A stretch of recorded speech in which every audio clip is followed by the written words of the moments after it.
Today is Saturday, March 4th, and this is William Michael of the Classical Liberal Arts Academy. Yesterday, I posted on the Works of Mercy. I posted a passage from the Summa Theologica where Thomas Aquinas explains what the works of mercy are and why they are what they are. If you go on the Academy website, you can use the search tool. Just look for Understanding the Works of Mercy, and you'll find the article that I'm talking about. The reason I posted that was because I was thinking about family life and my own responsibilities and challenges as a husband and a father. And I really believe that Christian families in modern society have been so heavily influenced by Protestantism and by shallow, conservative political thought that we've really lost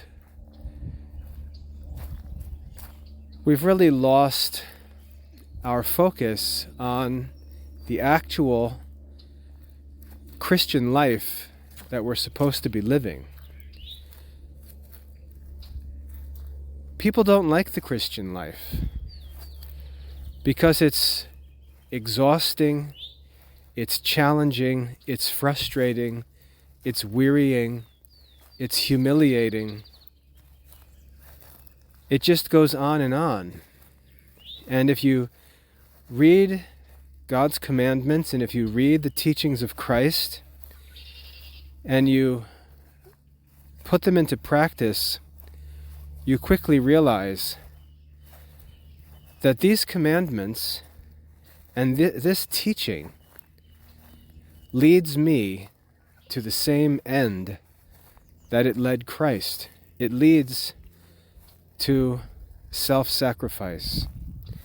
And I don't mean it leads to a sacrifice or it leads to some sacrifices. It leads to complete self-sacrifice.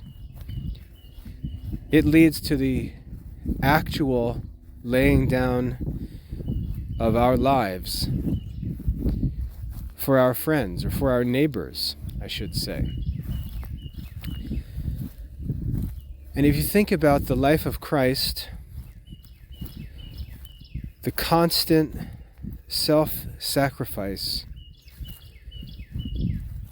the constant mercy, the constant pardoning, the constant bearing with others, the constant patience, on and on, all through all of Christ's perfections, you realize that contrary to the way that modern Christians explain away not obeying God's commandments or not strictly following Christ's teachings, Christ actually followed everything exactly as it's written, with no fancy interpretation, no clever explanations. He did exactly what he told us to do. And this is why I think all of the modern attempts to try to explain it all away and to explain why our situations are different or he wasn't talking about this or that, all of these explanations and arguments fail when we realize that Christ did exactly and literally what we're told to do. He did exactly what we're told to do. And this, I think, is why St. Francis in the 13th century was so serious about living according to the Gospels without interpretation, without any kind of twisting interpretations, without any kind of justification for doing otherwise than what Christ actually taught us and showed us in his own life. And when we think about family life, when we think about our lives in our communities,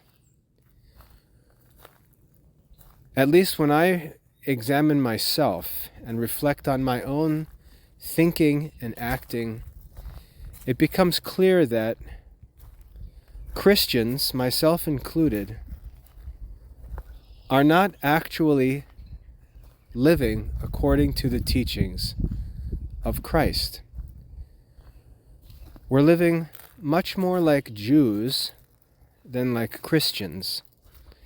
The words that come out of our mouths, sometimes they seem to come right out of the mouths of the Jews on the pages of the Gospels. And we're just used to this, and we've all learned how to explain it away in clever ways. I often joke with my wife that you can take a sentence of the Scriptures, and by the time you get done listening to the interpretations of the passage, the passages that you read will be explained to mean the exact opposite of what they appear to say. If Jesus says, when someone strikes you on the one cheek, turn to him the other also, by the time the interpreting machine gets finished, you're told to never let anyone strike you. You're told to return evil for evil and to fight for your rights. Somehow in this twisted modern mind, we can come up with interpretations that lead us to the exact contradiction of what Christ actually teaches us. And the reason why is because we do not have the goal for our lives that Christ had for his life, and his commandments, when we don't share his goal, are foolishness. They make no sense, and we can't possibly comprehend how they could be practiced. And so we begin explaining them away. We begin with this rationalizing to say, well, obviously Christ doesn't mean that we should blank, so therefore what he must mean is such and such. And we explain it all away, because he can't possibly be asking us to do what he actually did. And that's the insanity of it all. By the time we're finished interpreting the teachings of Christ, we're left living nothing like Christ at all. And my continued realization of this led me earlier this week to spend some time reflecting on the works of mercy, which were taught in the Catholic Church, but which we don't hear spoken of very much, because, like I said, these things have to do with the life of Christ and with our imitation of the life of Christ. And because we've come to no longer share the goal of life that Christ had and taught us to have, but we actually have the same goal as our unbelieving neighbors, we've abandoned the works of mercy because they don't fit into this life. They don't serve this goal. And it's affected everything we do. It's affected family life. It's affected marriage. It's affected parenting. It's affected our relationships with family members and with our neighbors. It's affected our education, political views, on and on and on, business, finance.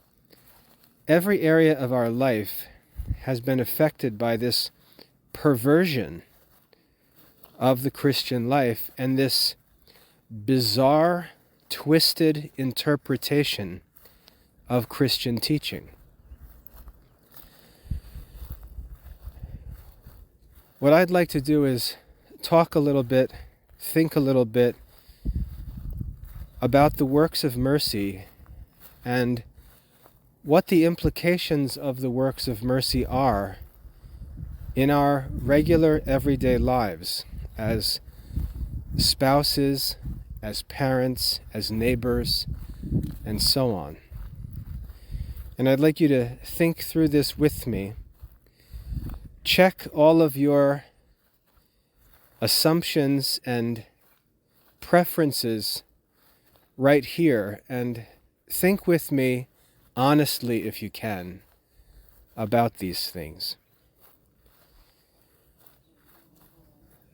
I'll be really honest and specific and tell you what led me into this meditation this week.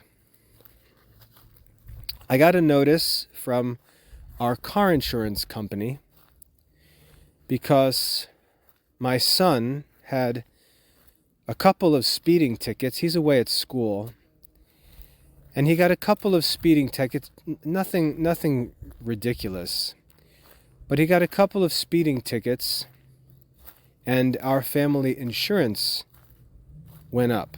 And he's away at school, and I'm paying for car insurance and other basic expenses so he can focus on studies. But our costs go up, our expenses go up because of mistakes that he's made. And I'm sitting at my desk looking at this, thinking about this, wondering, what should I do here? What should I do as the father? Should I just say, you know what, I'm going to put an end to this, I'm going to make this kid take responsibility, tell him he's got to get his own car insurance because I don't want to have to pay the costs of his mistakes? Or should I just shut up and pay the bill? And I was thinking about that, going back and forth, when one of the works of mercy popped into my head. And the work of mercy that I thought of as I was thinking about this was bear wrongs patiently. Bear wrongs patiently. This is one of the spiritual works of mercy. And as I was thinking about that, bear wrongs patiently, I was realizing that the works of mercy do not teach me to fight for my rights. The works of mercy do not teach me to refuse to accept any wrongs. The works of mercy do not teach me to demand that everyone pay their share, that everyone bear their own burden.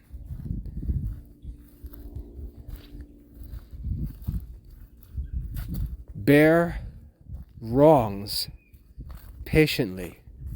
That's one of the works of mercy.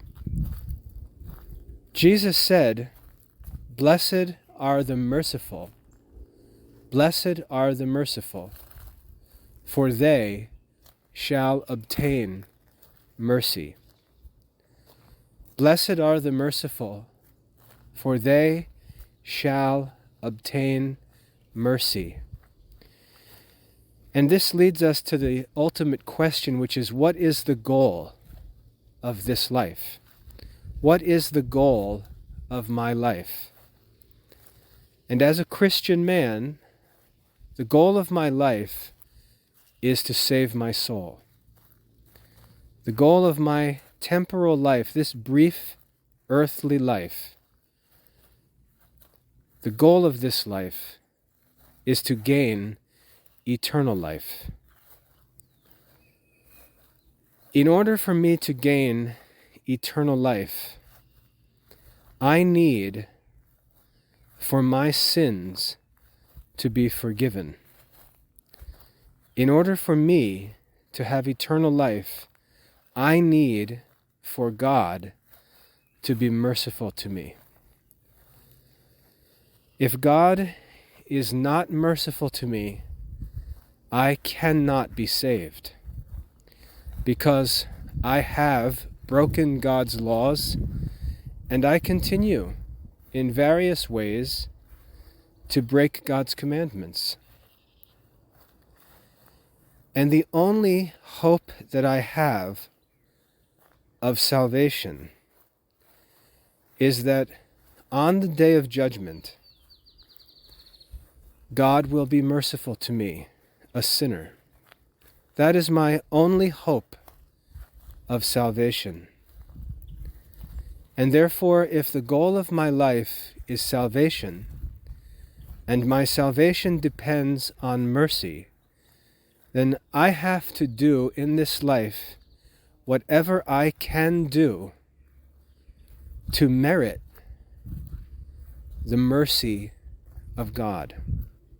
And I have to avoid doing anything that would move God to deny me mercy.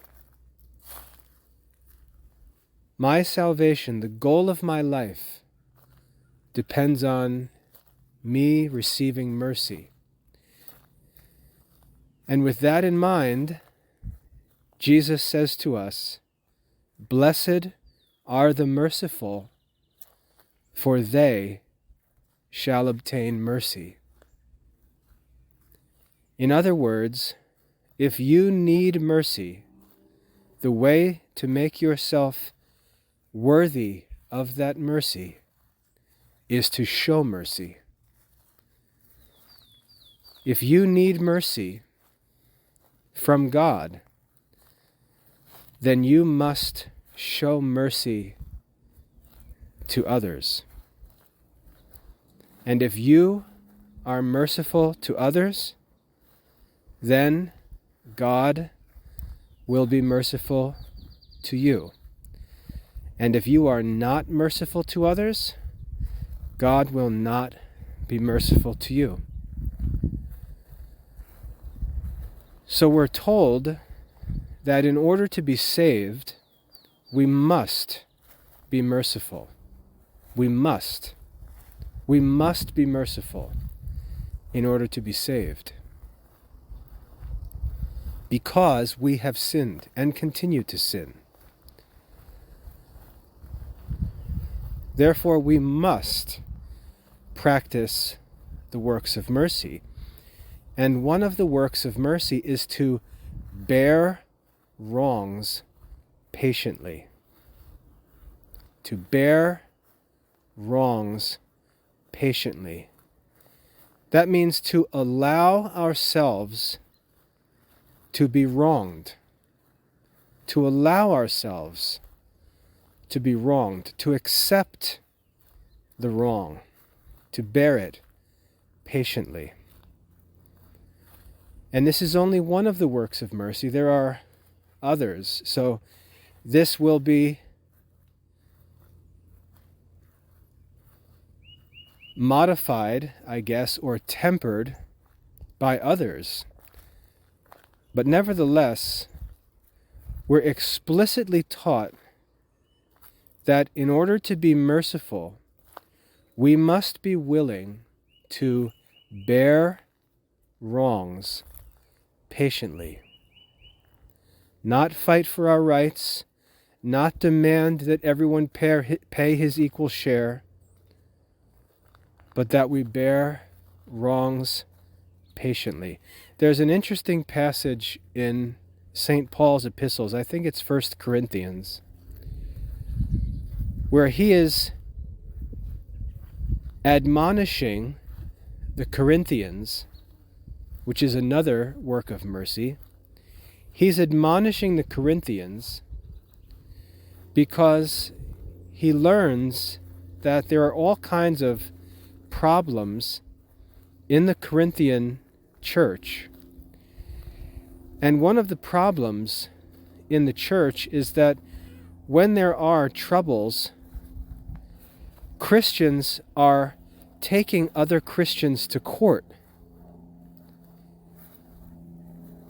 And so they've got this scandal because they're supposed to be going into the world to make disciples, to draw people into the church. They're supposed to show themselves to be true disciples of Christ by their love for one another. And instead, what the world actually sees is them dragging each other into court and fighting over different problems. St. Paul, whose mind is consumed with the church's true goal, which is the salvation of the world, St. Paul can't even comprehend how Christians could live like that. How Christians could be so mindless of the goal of the Christian community. And rather than be modeling Christian love and being a sign of salvation in the world, they're wrapped up in the same problems unbelievers are.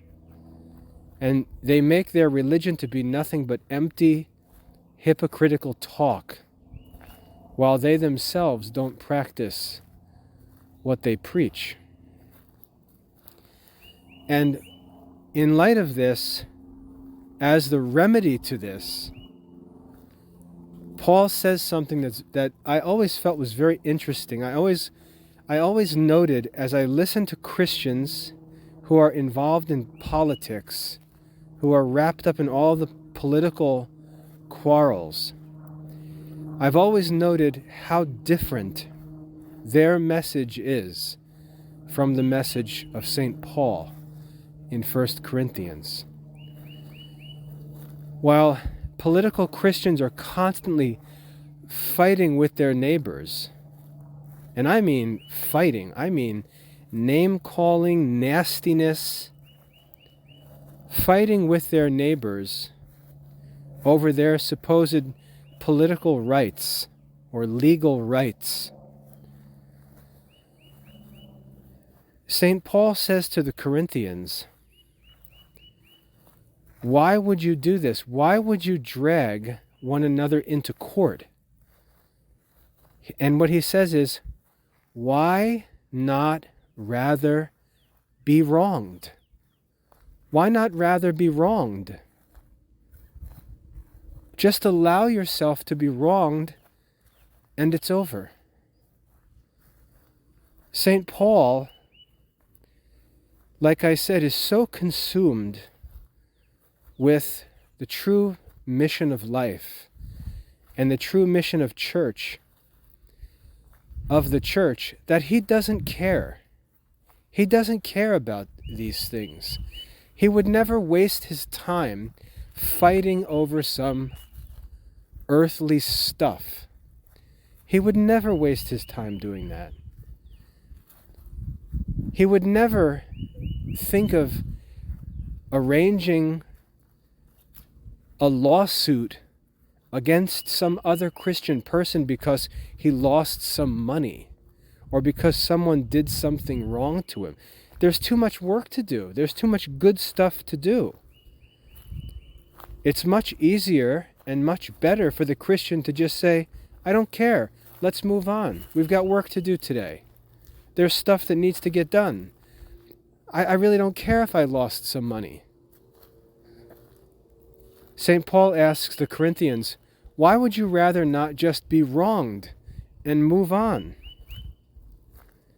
That's the Christian response. And what we see is that it is a literal application of Christ's teaching. If someone strikes you on one cheek, turn to him the other also.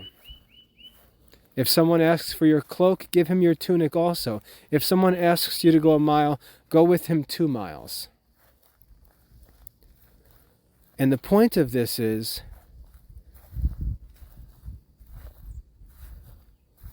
if you have your salvation in view as the goal of your life, these losses that come up along the way, these wrongs that we experience are not a big deal. And we shouldn't allow them to kidnap our souls and drag us off course into some endless wrangling of earthly troubles. It's much easier to say, I don't care, I'm moving on. It's okay. It's okay. I forgive the person. I understand that we do many things we don't really intend to do. Life is stressful. It's difficult to always do what's right. I understand the human condition. I understand the difficulty we live in. It's okay. Let's move forward. Let's get back to work and keep going here. That's how St. Paul would deal with such a problem. And he asks, why not rather be wronged? And again, compare that attitude in St. Paul with what you hear coming out of the mouths of the political Christians that you know. The ones who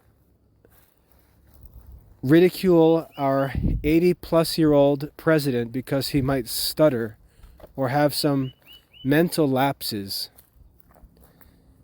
as if personal attacks on an old man is appropriate for Christian people, or who attack the sins of his children and drag all of this filth into the spotlight of public discourse to try to humiliate him to win an election. And ask yourself, is that Christian behavior? Why are we so eager for these political victories? Why do we think these political victories are so important that they justify the worst kind of behavior? Obviously, we've lost sight of the goal, and we've set our expectations on something that we should not set our expectations on. And that has deluded us into justifying the worst behavior, the most disrespectful, arrogant, nasty, selfish behavior that can be imagined. And this is the behavior of Christians who imagine that they're serving Christ. And as I said, by the time the interpretation machine is finished, we've come up with a religion that is the exact opposite of everything that Christ lived for and taught us. And we pretend that what we're doing comes from the things that Jesus taught. It's just insanity.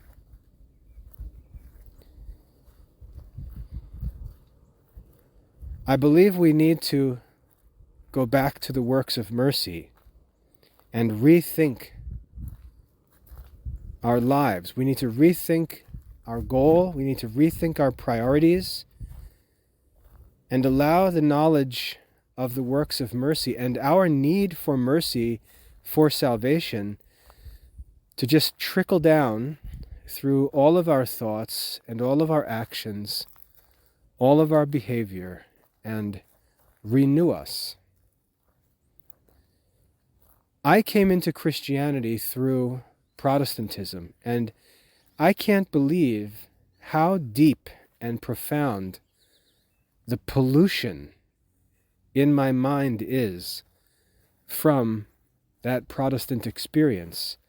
The Protestant mindset, the Protestant view of life, the Protestant view of religion and relationships and everything else is so poisonous that I've been a Catholic now for 18 years, and I'm still finding all kinds of junk in my soul that was put there by Protestant thinking. And this is one of the key areas that as I continue to learn the Catholic faith and seek to practice the Catholic faith, this disconnect from the works of mercy, I think, is one of the most poisonous elements of Protestant thinking, and I see it all through modern Christian culture. It's why Catholics find themselves arm in arm with Protestants in these political crusades that they engage in. Their interest in political things is so great that they're willing to ignore the radical disagreement of their religions. They're willing to ignore heresy and schism because they consider their political ends to be a greater good worth sacrificing those differences for. And this is what's crazy. If they've got to choose priorities between fighting for some political cause or fighting for true religion, they will prefer to fight for the political cause. And then it's all downhill from there. It just unravels into filthiness.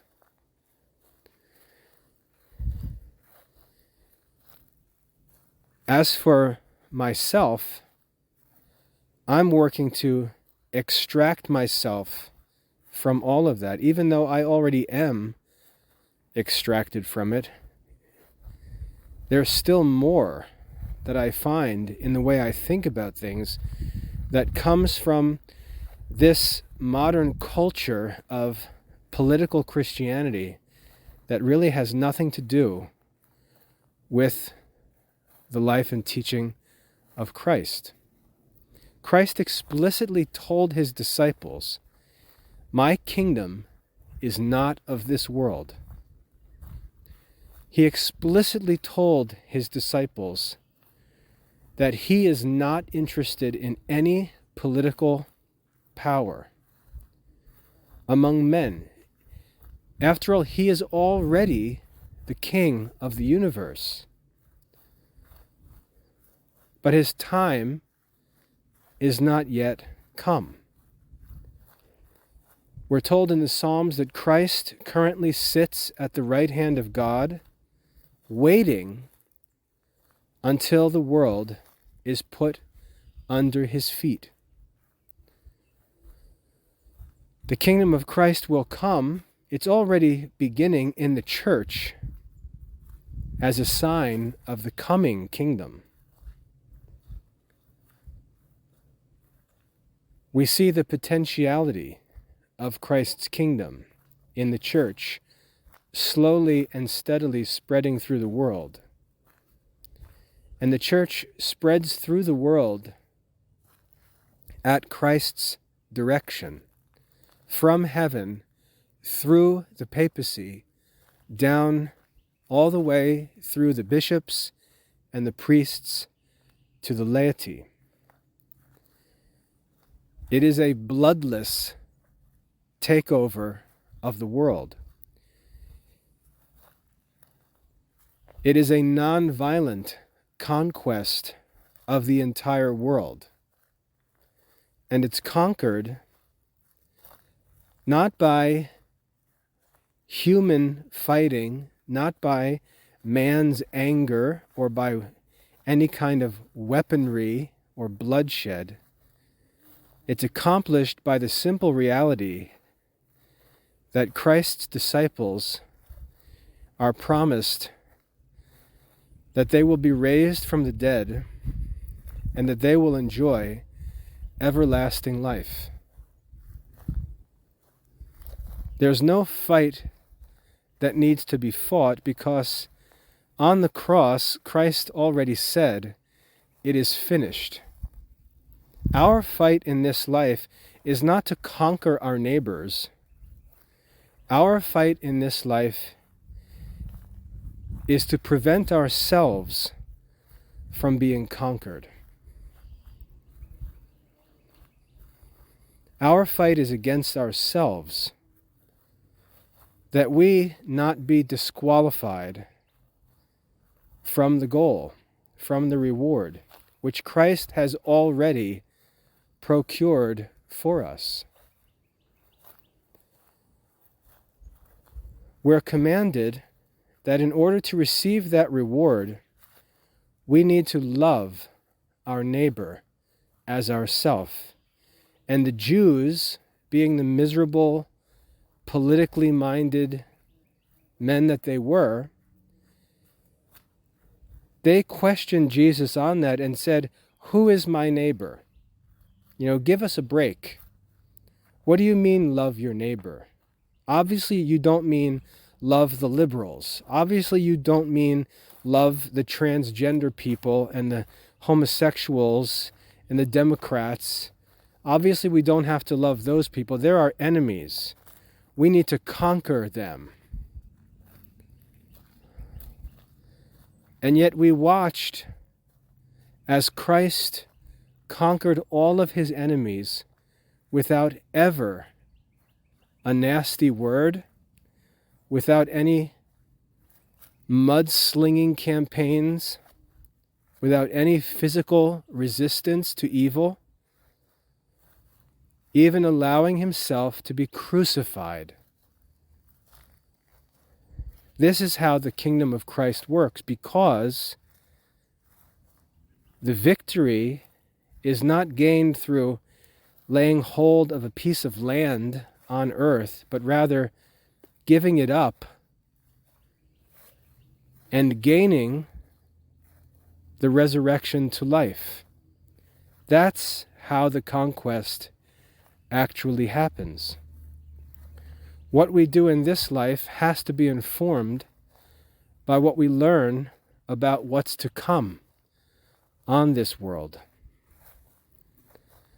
Hebrews tells us it's appointed for every man once to die, and after this comes the judgment. We can only think rightly about this life if we think about it in light of the judgment. The judgment is the gateway to eternity. This life that we live is the blink of an eye. It's a time of probation, a time of testing. We're given the opportunity with free will to choose whether we will be with God or whether we will be without God. We're given a short time to live on this earth before death comes to us, and then we receive our judgment. We're not taught to fight for control of this world during this brief life. We're not taught to fight for control of things. God never asks us to do that.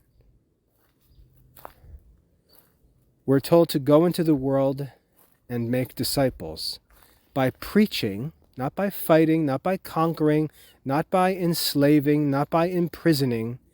We're told to preach the gospel. And we're told to love one another. We're told to demonstrate the heavenly life that all men are called to. We're taught to demonstrate the faith and the hope and the charity of this eternal kingdom in this present world, this valley of tears, as we refer to it in the Salve Regina. And yet what do we find? We find Christians inexplicably fighting for control of this valley of tears, wearing crucifixes that show a Savior who had no concern for control of any worldly possessions or powers. It makes no sense, and the world knows that, which is why the world mocks our religion and thinks it to be a lie. It's just a trick. It's a trick. Christians are actually desiring all the things that unbelievers desire. They simply say that they're not. But they say that they're not interested as they constantly fight for control of money and business and politics, because their religion is a lie. That's how the world looks at Christianity. And the world judges Christianity justly. The world judges Christianity justly because this is true, what they say of Christians. You read a story about good Jesus, and then you look into the face of a man wearing a crucifix, cursing at you at a political rally or in a social media discussion. And you realize this religion is just a trick. Because these people, for all their talk about eternity and resurrection and heaven, they simply want our stuff. And that's how the world looks at Christianity. So we can talk about that on the political level because I think it's very clear. But what I'm actually interested in is how this applies to the domestic level. Because we manage our homes as fathers with this same miserable political spirit, this same eye for an eye and tooth for a tooth spirit. When we look at our wives, we want to judge with strictness. When we look at our children, we want to judge with strictness. But then we're going to talk about going to heaven because God is merciful to us, when our life is suggesting that we are not the kind of people who are going to receive mercy. We're not the kind of people who are going to receive mercy because only the merciful will receive mercy. And the way we think about and treat our spouses and our children is the opposite of the way of mercy. We are strict. We're constantly putting burdens upon them. We're judging. We're critical. We're argumentative. We're selfish. We're discontented. We're angry, on and on and on. And we justify it by pretending that it's some kind of Christian justice, some kind of righteousness that makes us so. And then we turn around and go to church to celebrate the Eucharist, where we say things, we confess our sins, we present ourselves as supplicants begging for mercy, saying, Kyrie eleison, Lord, have mercy on us. We say, I am not worthy that you should come under my roof. We say these things at Mass, and then we go home, and it's like we flip a switch and forget everything that we just said and did and experienced at Mass.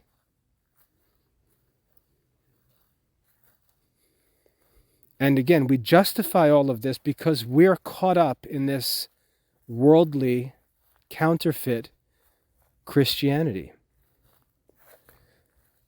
rather than understanding that our life in our own home is where the teaching of Christ is to be practiced. We're not dispensed from the duties to be merciful because we're dealing with our wives or our children as if they are not worthy of any mercy. But we act towards our family members in a way that's contrary to everything Christian.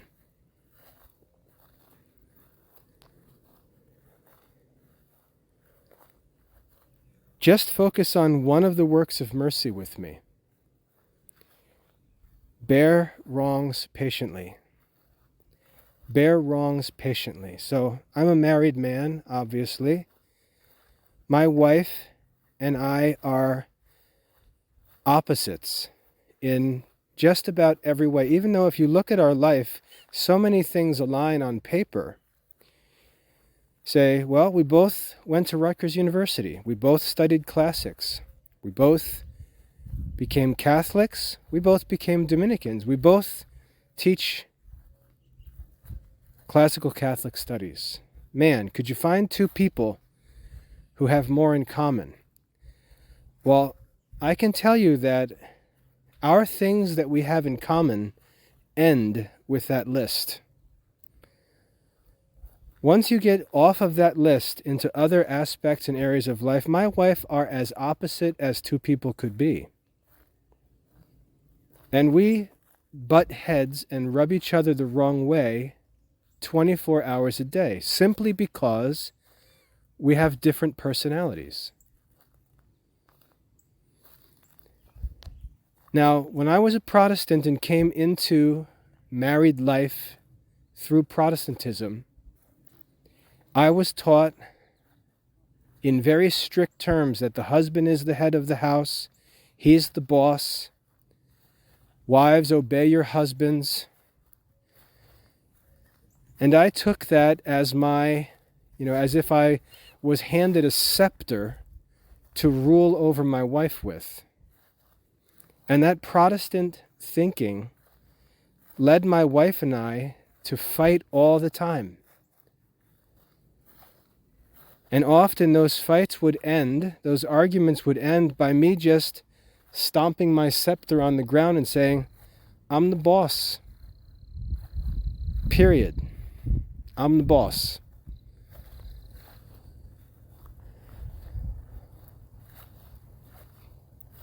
I would ask my wife to do things. I would criticize things my wife did. I would judge the way my wife did things, and I would complain that she wasted money or she wasted time or she didn't do it the right way or she should have done it like this or like that.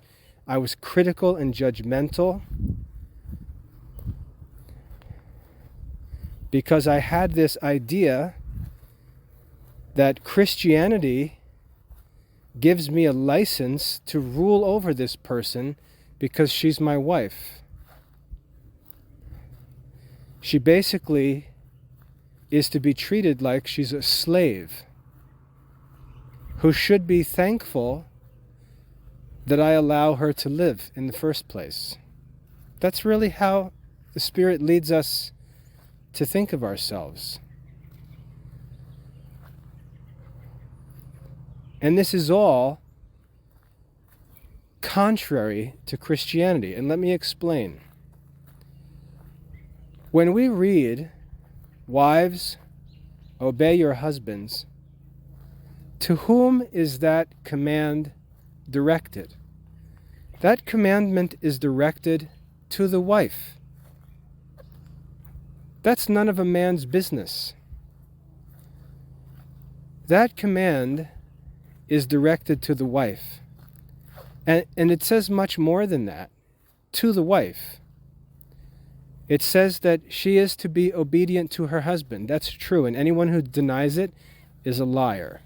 It clearly says, wives, obey your husbands, or wives, be subject to your husbands. That's what Scripture says. But what's important is that those words are not addressed to the husbands. Those words are addressed to the wives. If they think like Christians, and if they have the goal of the Christian life as their goal, they will understand why it's important for them to be subject to their husbands. In fact, the scripture goes on and explains this very thing. It says, so that the word of God is not blasphemed, so that people don't speak against the Christian faith. Wives, be subject to your husbands, because if you're not, if you're disrespectful and quarrelsome and disorderly and your household is always upside down, you're going to bring dishonor on the Christian faith. That's why you should be subject, for the sake of the mission of the church. It's not about you. It's about Christ and what's best for his church. Therefore, be subject to your husbands. That's none of my business, because that's not spoken to me. That same passage says to me, husbands, love your wives as Christ loved the church and gave himself for her. That's what the scripture says to me as the husband. It doesn't say, husbands, make sure your wives obey you. It doesn't say a word about obedience to me. It says, husbands, love your wives as Christ loved the church. While we were yet sinners, Christ died for us. That's what it means to love your wife as Christ loved the church.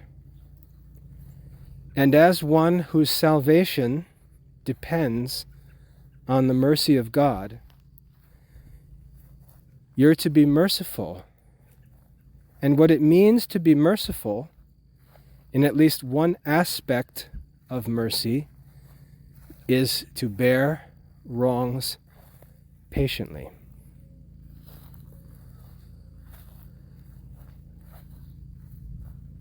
To bear wrongs patiently. So, when something is done that maybe shouldn't done, or it's done in the wrong way, or it's done at the wrong time, or it's done, something about it is wrong,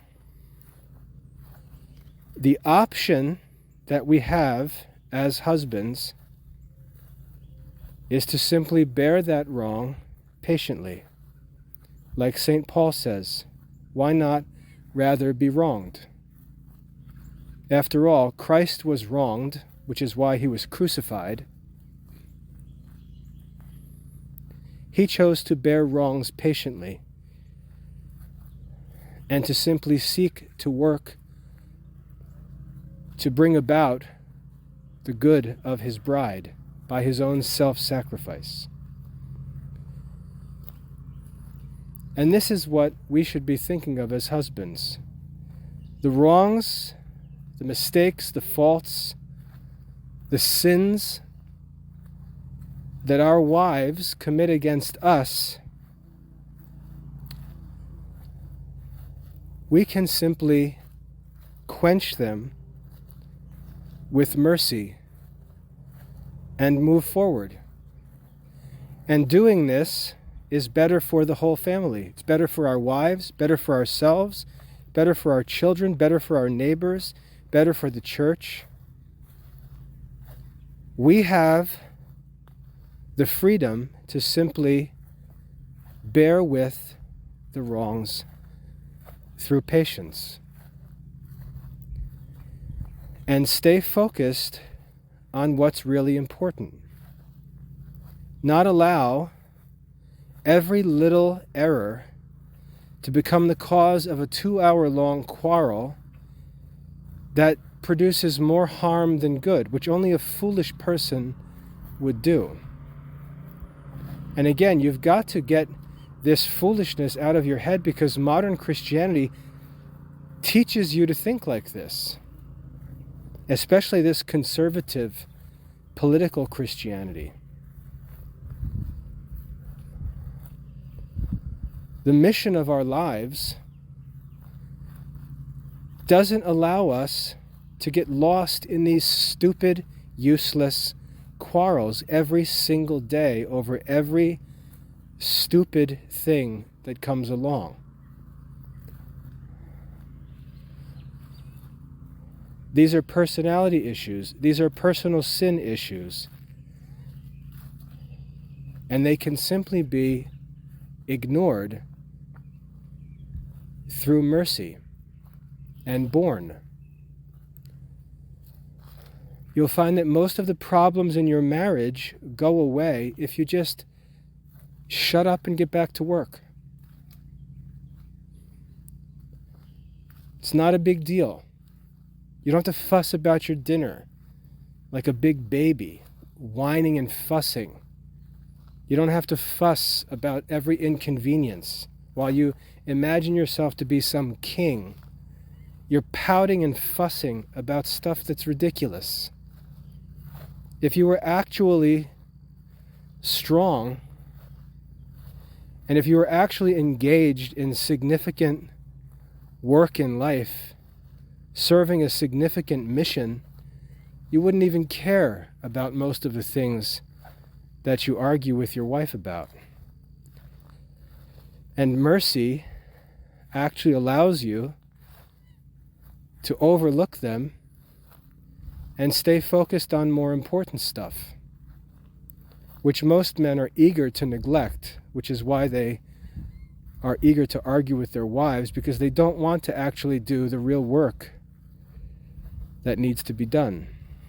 Fighting over how the dishes are washed is more attractive to them than actually getting their work done. So we can think about how the works of mercy would immediately improve our relationships with our wives. The same is true of our kids. I would say it's 100 times worse with our kids than it is with our wives. And there's a number of reasons for this. Remember, in our married relationships, what's unique about a married relationship is that the two parties chose to be with one another. There aren't many other relationships in life where the two people and the relationship that they share is one that is voluntary, that was chosen. I chose to marry my wife as the only woman in the world that I wanted, and my wife chose to marry me as the only man in the world that she wanted. We chose each other. And if you think of how hard it is sometimes to get along with your spouse, who's a person you actually chose to be with, after meeting thousands of other people, you chose this person. Think of how much more difficult it will be to enjoy good relations with your children when you don't yet know their personality, and you haven't necessarily chosen to live with a person with their personality or with their unique needs and inclinations and problems. You haven't yet even met that person, and you don't find out who they are or what they are until that relationship is already established and is unbreakable. You have no choice. If you have a child who has a mental disability, you have no choice. If you have a child who has a physical disability, you have no choice. If you have a child who, it turns out, as they grow up, they have certain predominant sins or vices or a personality that's opposite to yours, you have no choice. That's your son your daughter. And your duty is to practice the Christian faith towards him or her, remembering that the goal of your life is your salvation, and your salvation depends on mercy, and mercy is only promised to those who do the works of mercy. God decides exactly what mixture of personalities you're going to get in your children, and he does so in his own wisdom for your own good. And you've got to deal with the hand that you're dealt. And you can see how this leads to all kinds of vexation, especially when you've already got your mind set on a certain quality of earthly life that you're going to live, which is not in your control. And so we get on our kids from birth. We start talking about their schedules. We start talking about how they're going to do this and what they're going to eat, what they're going to wear, what kind of education they're going to receive, what kind of activities are going to be allowed for them, what they can do, can't do. And we get on them from their earliest days, and we stay on them, often railing on them about nonsense, lecturing them on how important it is to turn off the light in the bathroom because it's wasting money. Well, have you ever actually calculated how much money that's wasting?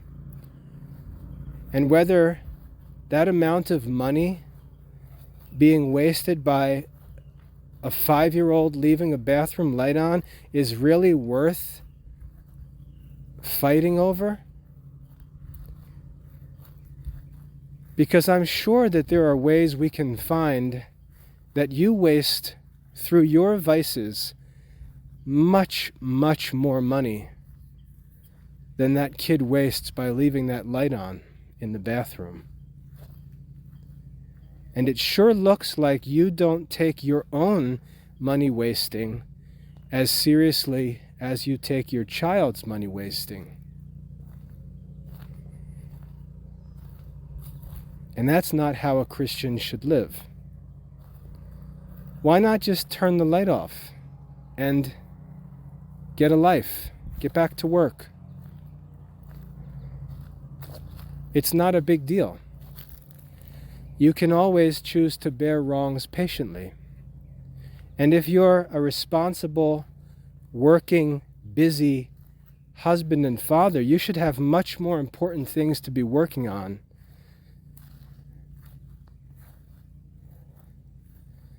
than vigilantly watching over the light bulbs in the bathrooms. Your family needs you to generate thousands and thousands and thousands of dollars of honest income.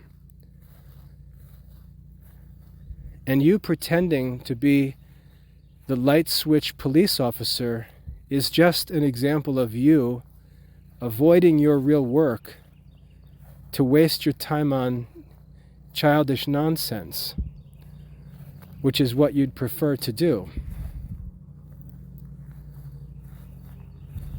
I've never read a story of a family going bankrupt or running into poverty because of excessive bathroom light consumption.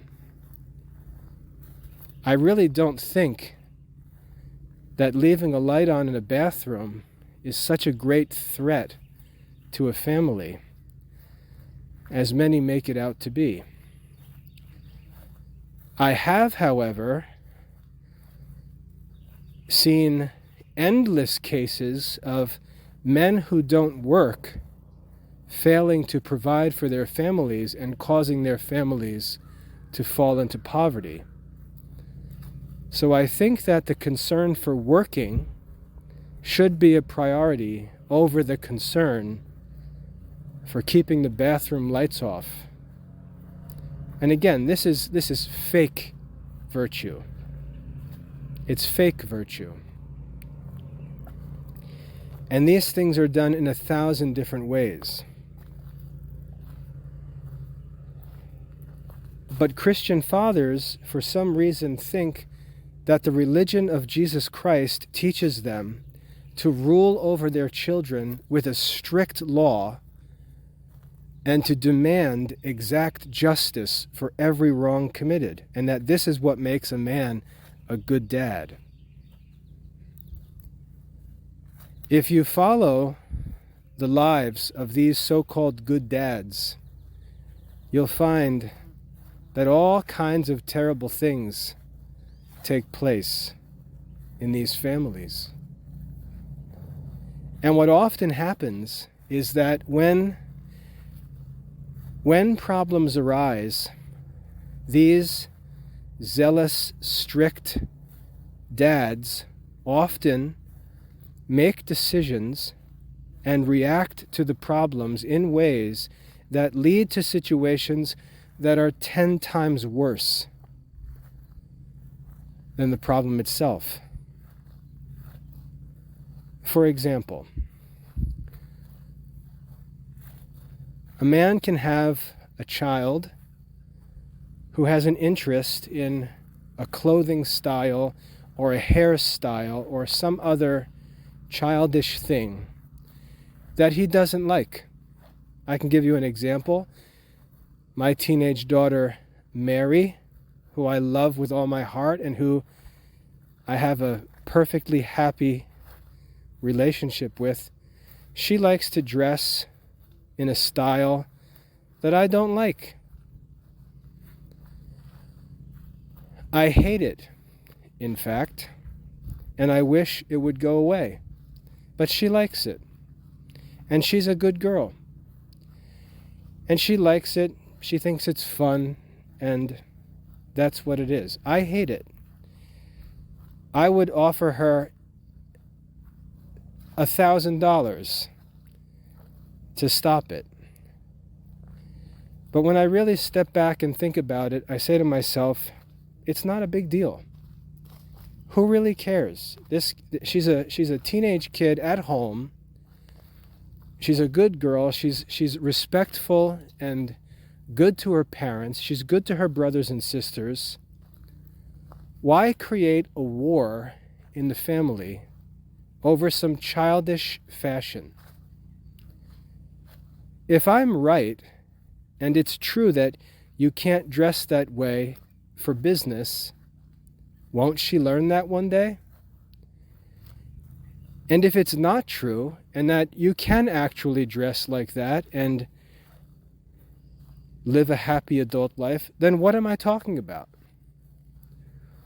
Won't the truth manifest itself in time if I actually do have a good argument?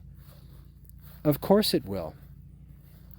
And I can think back to my own childhood, my own teenage days, and I can think of all kinds of stupid things I did that I abandoned when I got into young adulthood and had to start actually getting along with other people. Those days will come. I have work to do that's significant, that benefits my whole family, and I'm not going to allow a childish fashion trend hijack my life and destroy my relationship with my daughter, which is perfectly happy. I can simply bear this wrong patiently. And patiently means we don't look for the desired outcome at present. We trust that the desired outcome will come by and by. And after all, if what I say is true, it should come by and by. It may take a number of years. But there's more than one way to deal with this problem and still seek the desired outcome. One way is to get into a huge daily contest over it, ruin the relationship, and, as happens in most cases, create a situation that is far worse than the original problem. For example, a father can just start fighting with his daughter over her clothes, say all kinds of nasty, hurtful things, ruin their relationship, while other guys are nice and friendly to this girl and say nice things. And the father can motivate the daughter to prefer to be with these other guys. And you can complain and slam your scepter down on the ground and say, I'm the father. Yeah, but you're miserable. And the world, whom you claim to hate so much, is more friendly, more loving, more kind to your children than you are. And you may say, yeah, but not really. It's a deceptive friendliness. It's a bribery to lead them to do their... Yeah, that's right. That's right. It's a deceptive kindness. And that's why you should be even more careful to not allow it to be effective. But what you do instead, by being obnoxious and miserable to live with, is you cause that deceptive, fake friendliness to become attractive and comforting to your child because of your own choice to go to war over some stupid, childish fad. Rather than showing yourself to be a mature adult with experience who knows that these things come and go and respond to it reasonably, you choose to respond to it like a maniac. And your daughter says to you, you are a maniac. And you tell yourself she's rebellious, but you ignore the fact that you are a maniac. And the situation that you're creating is worse than the original situation. And it's going to get worse and worse and worse. And if you don't realize that you're the actual cause of its worsening, you're going to delude yourself into destroying your family.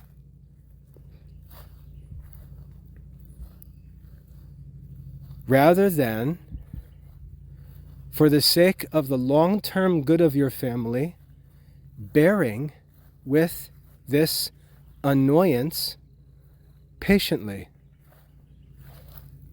Don't make a mountain out of a molehill. Most of these childish problems exist because of the nature of childhood. The kids don't have to earn a living. They don't experience the competitive nature of adult life because you're providing for them. That creates the environment where childishness develops. And the time comes in nature, the time comes when an individual gets tired of childishness and wants to become an adult. And you can't force that upon a 14-year-old or a 17-year-old. And again, if you were mature and responsible and mission-oriented, you would have your own work to worry about, and you wouldn't be playing fashion detective in the house, fighting over makeup and hair and clothing. Is it ideal? No. Is it sinful? Possibly. But it's not as bad as the situation that you might produce. And therefore, you need to be careful that you don't cause greater evil than actually existed by your lack of mercy, your inability, because of your wimpy selfishness, to bear with an annoyance patiently. The same thing happens with sons. When boys get into their teens, they begin to turn into individual men much earlier than they're ready to live as independent men. And so there's a time in life, a window of life, where boys will clash with their mothers and fathers. These boys have in them the seeds of independent adult living. They're not yet ready to live in such a state, and they don't understand what's going on inside of them. Their parents should understand what's going on inside of them, and their parents should be ready for this conflict, because you've got these independent spirits who are potential adults living in the house, who are going to have their own houses one day, who are forced to live under the rules and preferences of other adults. And that's going to be a source of conflict, not because your children are demons, but just because of human nature. What you should teach your children is that your need to live according to the ways of our family are temporary. Your need to live according to our household schedule and rules and so on, it's temporary. Because you're going to become an adult, and when you establish your own household, you're going to manage your household according to your own preferences. And the relationship between the parents and the children should be reasonable and patient like that. The children should be taught to be patient. This subjection is temporary. And when children are taught that, when that's communicated to children, they respond pretty well to that message. And what you should be encouraging them to do is to take care of their responsibilities that allow that time of independence to come sooner for them. And both of you can bear with that natural conflict patiently, if, in fact, you both cultivate a spirit of mercy. Moreover, your children, when they enter into young adulthood, they're going to make all kinds of terrible decisions because they have no experience. They're going to get into all kinds of trouble when they first go out from your supervision. They're going to get into all kinds of trouble. They're going to get driver's licenses, and they're going to start getting into trouble with driving. They may have accidents because they were texting while they should have been paying attention to the road, or they were speeding, or they were doing something else, and bad things are going to happen. All kinds of problems are going to come when the kids enter into young adulthood. And as a family, you're going to have to deal with those things. And as a Christian father, you're going to have to deal with those things mercifully, understanding that this is a window of time in family life that is just natural. Of course, nobody wants to have to go through this, but it's necessary. And if you didn't want to go through this, you should have chosen to not have children, because this is normal. And so you're going to go through these college years, through these later high school years, these early adulthood years, where your kids are going to get into all kinds of trouble. It could be financial trouble. It could be legal trouble.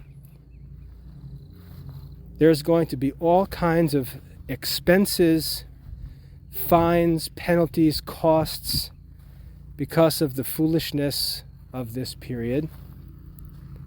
And what your children need is for you to be merciful during this time and help them through it.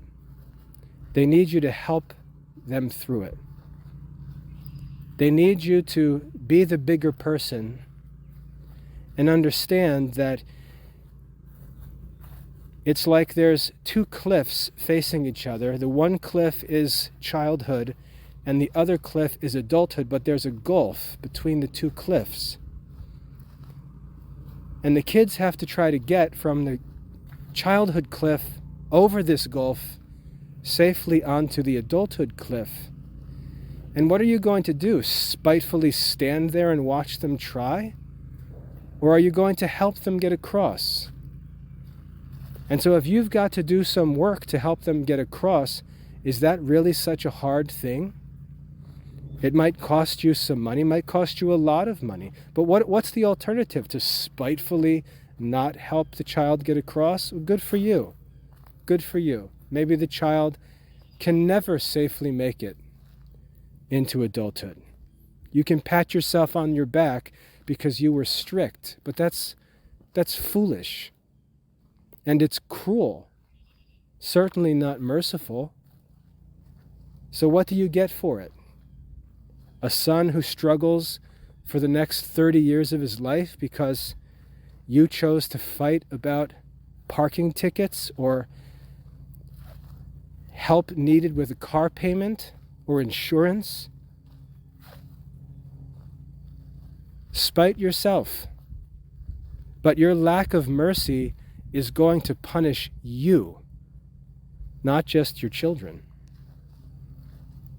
Whereas mercy could just cover those things up and help the kids get across and get safely into adulthood.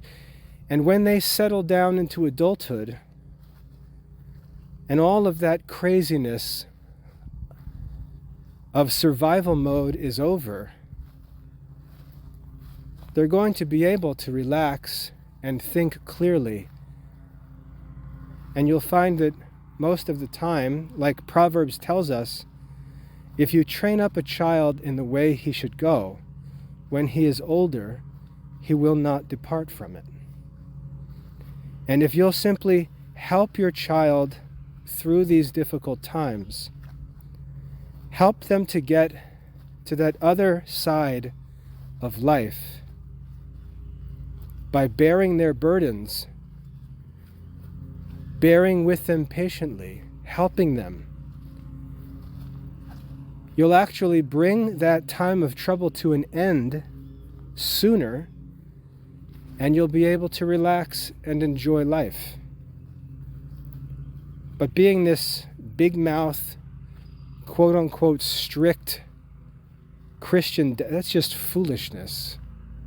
And again, it ends up usually producing far greater problems than originally existed. And what do you prove?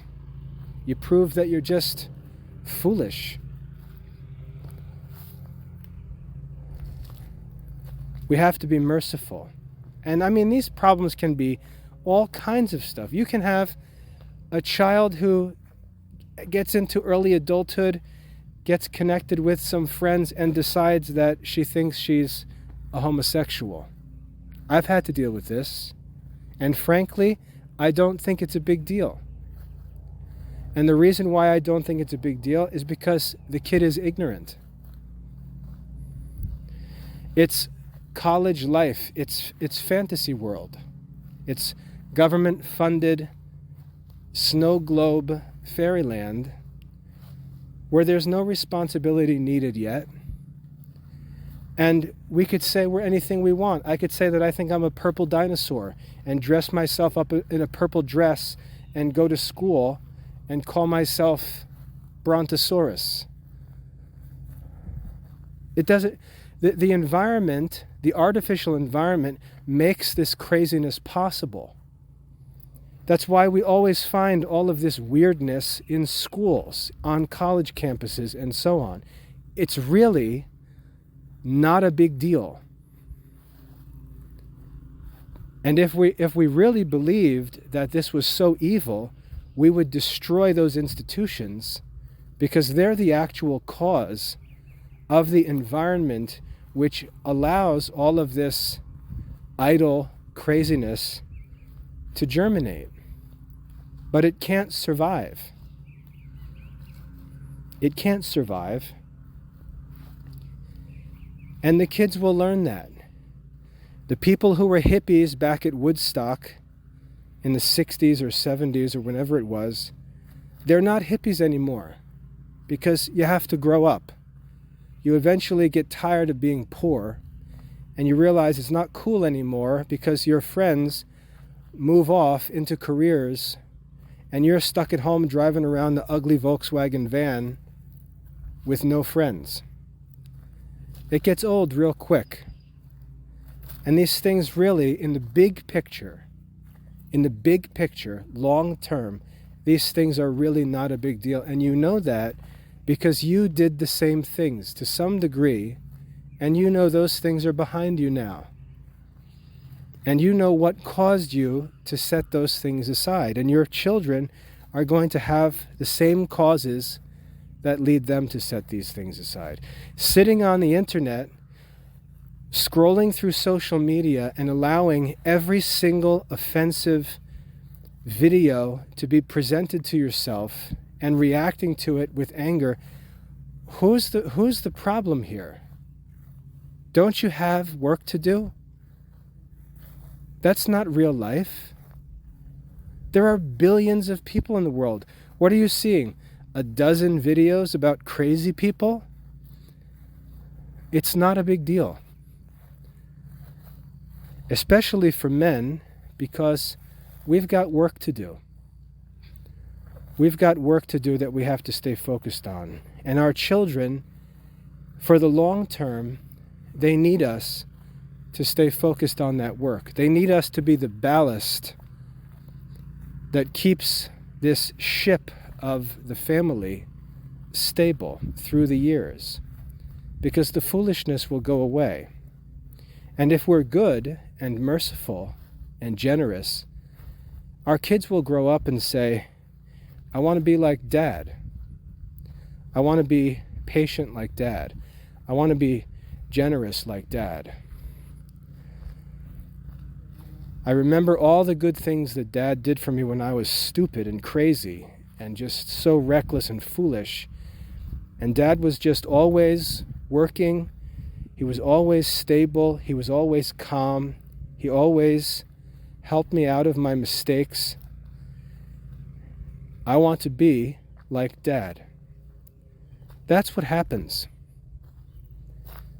And that's why following the way of Christ, trusting that Christ is wiser than us, if we just look at what Christ has accomplished by his method, as opposed to what we've screwed up by our own methods, we would see that if we would just do what Christ says and trust that goals desired will be accomplished in the long term, we would actually see those goals accomplished.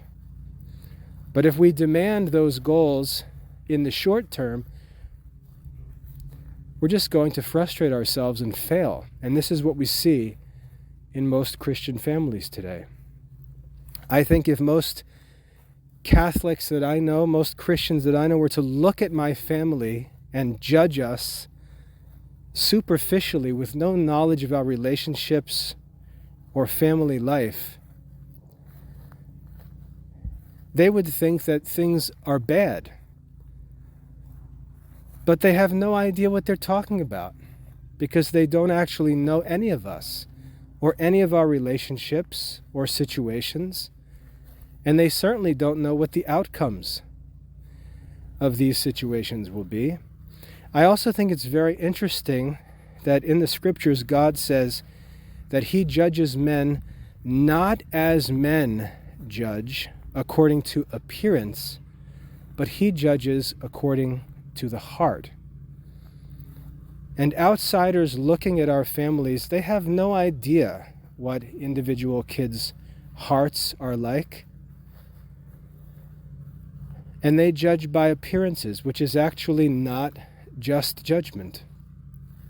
And so we've got to learn to ignore these kinds of things. If someone wanted to judge my family, I would rather have that person just go away than get upset about my relationship with my kids, which is fine. I would rather have the outsiders just go find something to do, because they obviously aren't busy enough. But what matters is the long-term results. The story of the prodigal son is a story of a long-term success. And if anyone would judge the prodigal son during his bad days or judge his father, they would get the story completely wrong. And we've got to learn this, because if we don't keep the real goal of life in view, we're not going to understand why mercy is the way to success. We're going to have this stupid, short-sighted, 4-year political cycle mindset, always fighting for some immediate appearance of victory. And let's look at things honestly in America. All this conservative political fighting and action, and we've got Joe Biden as our president. Doesn't work, does it?